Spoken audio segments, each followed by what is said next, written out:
नमस्कार. मी डॉक्टर हिरालाल पवार, हृदयरोग तज्ञ, हृदयाक्ष हॉस्पिटल नाशिक.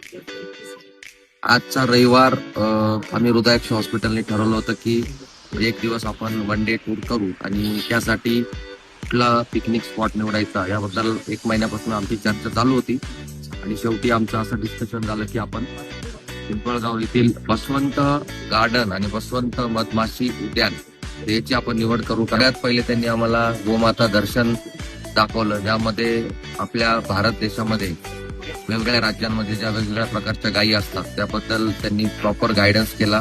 त्याच्यानंतरून आम्ही त्यांचा जो टुरिझम आहे त्याचा ट्रॅक्टरमध्ये त्यांनी आम्हाला पूर्ण, कारण तो खूप मोठा परिसर आहे, तो पायी चालून बघणं खूपच डिफिकल्ट होतं, त्यामुळे ट्रॅक्टरमध्ये त्यांनी आम्हाला त्याचं पूर्ण दाखवलं. त्याच्यामध्ये ते जे होतं ते शेळी पालन ते दाखवलं.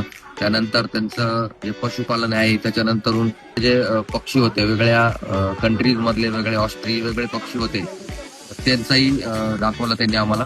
जे बैल असतात आपल्याकडे भारत देशामध्ये, आपल्याला माहिती आहे की ग्रामीण भागात शेती हा फार मोठा व्यवसाय आहे आणि त्याच्यासाठी बैलांचा फार मोठ्या प्रमाणात वापर होतो. त्या बैलाचे जे प्रकार आहेत आपल्याला कसे 2-3 प्रकार माहिती असतात जे आपल्या भागात असतात, पण महाराष्ट्रात सुद्धा वेगवेगळ्या प्रकारच्या बैलांच्या जाती आहेत त्या प्रथमच बघायला मिळाल्या. त्यांनी जे आदर्श विलेज त्यांनी बसवले ते विलेज आम्ही बघितलं आणि त्या विलेजमध्ये सगळ्या प्रकारच्या सोयी सुविधा उपलब्ध होत्या आणि त्याचं त्यांनी दाखवलं की आदर्श गाव, त्यांनी ते सावरगाव म्हणून त्याचं नामोल्लेख केलेला होता.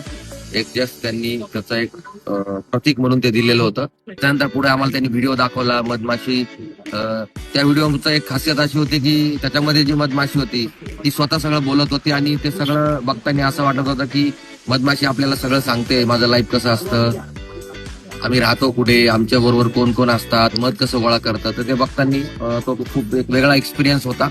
आणि त्याच्यानंतर आम्ही प्रत्यक्ष मधमाशा मध कसं तयार करतात याचं डेमॉन्स्ट्रेशन बघितलं. त्याच्यानंतर आम्ही टेस्टिंग पण केलं, मधाचं टेस्टिंग केलं. वेगवेगळ्या प्रकारचे तुळशीपासून बनवलेलं मध, बरेच प्रकारचे मध होते.